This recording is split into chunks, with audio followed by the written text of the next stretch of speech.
And the leverage comes in as we go up because inflation this past year hasn't been as bad as it was the previous year. And there haven't been shortages of tires and things like that. Mm-hmm. And so they have a better complexion. And also, it all depends on where they're mining. I mean, if you're in South Africa and the rand's going up against the dollar, you may as well shut your mine down. Right, Rob? Yeah. And it's true with other currencies, and other currencies are strengthening versus the dollar.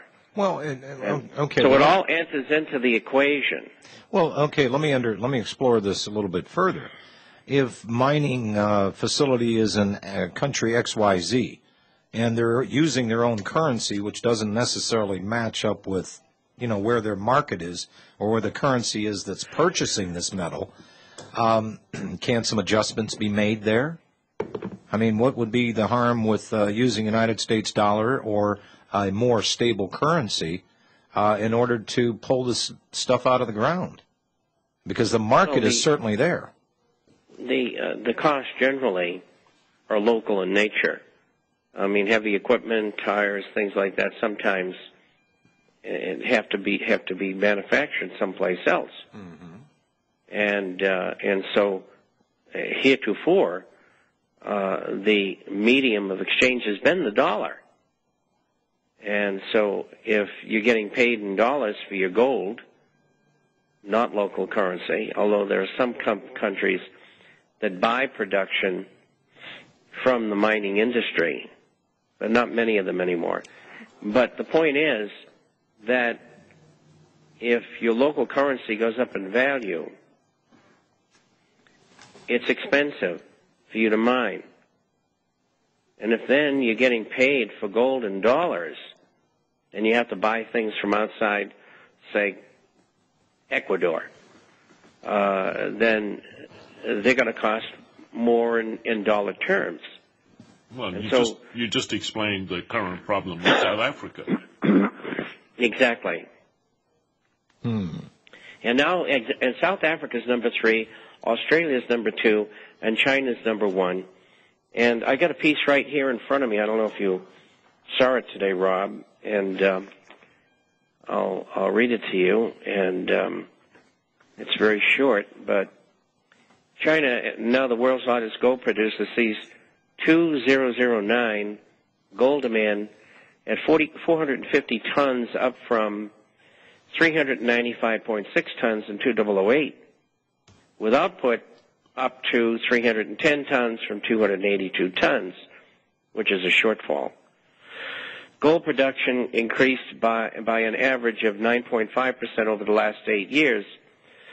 They are about to pass South Africa as the world's largest gold consumer, and the purchase of gold is being pushed very hard. Yep. But everybody on a lot of different products, Bob, they have the old Kmart blue light specials running. All we have to do is look in our own retail stores in this country right now. They're damn near giving this stuff away to keep paying suppliers and people that they're carrying on the books. They're just turning over inventory to pay a few bills. They're not necessarily going for the profit right now. They're going for the survivability. And I find it hard to believe that savvy people that want to get at something are going to find a way to do it cheaper and faster if there's the demand. It's one thing trying to convince people there's a demand for something that may not exist, but we're talking about something here, as I said earlier, that people are gobbling up by the metric ton all over this planet.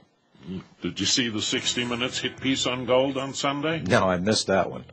I heard about it. Oh, my God. All right. Unbelievable, but all it is, that isn't going to work. This is going to end when it ends, and it's going to be over $7,000 an ounce. Speaking of which, let's get out the deal of the day. Let's do that after this break before we all forget. We'll be right back. All right, we're back, anxiously awaiting the Bob Chapman deal of the day through Robbie Noel. You got to bear this in mind. A lot of stuff has developed over the last 2 weeks. Right now, there are no American Gold Eagles. There are no American Silver Eagles available from my supplier. This doesn't mean that you can't find them at local coin stores. The premium you're going to pay has gone up dramatically in the last week. Right now, dealers will pay you $30 over spot for an American Gold Eagle. That's double what they normally pay. Normally, it's a week ago they were paying $15 over spot. Today they'll pay $30 over spot. So the only 1 ounce coin that, and it's spotty, that's available right now is a Canadian maple leaf. So once again, we're doing this kabuki dance of huge demand and no supply. Perth Mint announced on Friday it's joining the U.S. Mint and shutting down production until next year. So getting hold of gold is tough. Right now, the Bob Chapman special for today, and we don't have a lot of them. Pieces of coal. I hate saying this, but limited amount available. BU French 20 franc roosters, 0.1867 ounces of pure gold, $275 a piece. If you order 20 or more, which is $5,500, you'll receive a year's free subscription to the International Forecaster or an extension. Or if you don't want an extension, you can give it to someone as a Christmas gift. Well, which would be a good idea. Very good idea. And a fine ceramic mug, courtesy of RBN. I just love and those all they mugs. got to do is call in a couple of hours at 1-800-691-7898. The reason the dealers are paying $30 over spot in anticipation of the market continuing to jump?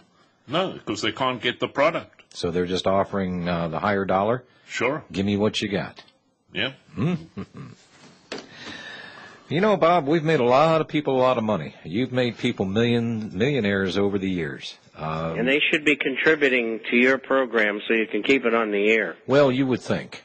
But understanding human nature, we all have a tendency when things get a little owly out there, so to speak, that we clutch very tightly and hold to our breasts that which we consider near and dear.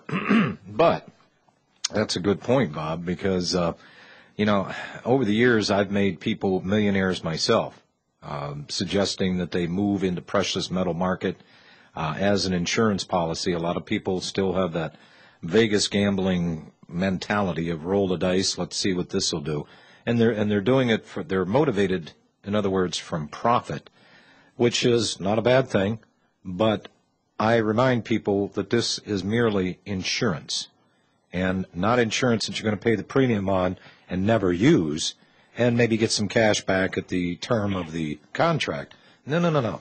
This is a gift that's going to keep giving to you week after week, month after month, year after year. So call Robbie, ladies and gentlemen, at 800-691-7898. And John, and I guess the only silver that's available is from Republic Broadcasting. Well, we've got the Jackson Silver Rounds, .999. Well, you ain't going to get any Eagles. Well, give us a call here for the Jackson Silver Rounds. You can go to the republicbroadcasting.org. Yeah. I haven't checked, but I can almost guarantee you Silver Eagles are selling on eBay for $30 a piece. Really? Oh, of course. Well, that's what happens that's what happened last year. Same thing. This is déjà vu all over again. You'd have figured that someone had figured it out at these mints that the demand is exceeding their ability to produce. And the Perth Mint says, look, we are working 7 days a week, 24 hours a day. We can't meet the demand. Yeah, a roll of 20 Jacksons right now will run you $492.80. So that, folks, if you want the silver, give us a call. Don't call Robbie on it. Just call the network here at 800-724-2719. And if you do it, and keep this in mind, that if you do it via the website, even though that you're going to send us a check or a money order or whatever, that you have to do it online and lock it in at that price. Because the way this is moving right now, and I've had people do this, Robbie, you've had the same experience. They're deliberating a purchase and they hear the price and they take a few days or maybe a week to get back at you. And then when you shoot them the new price, they go, well, wait a minute, you told me this. Well, folks, we're not in here bumping up the goods here just because we want to or we can, not that we would, but it deals with market price, and that is on a daily basis anymore. So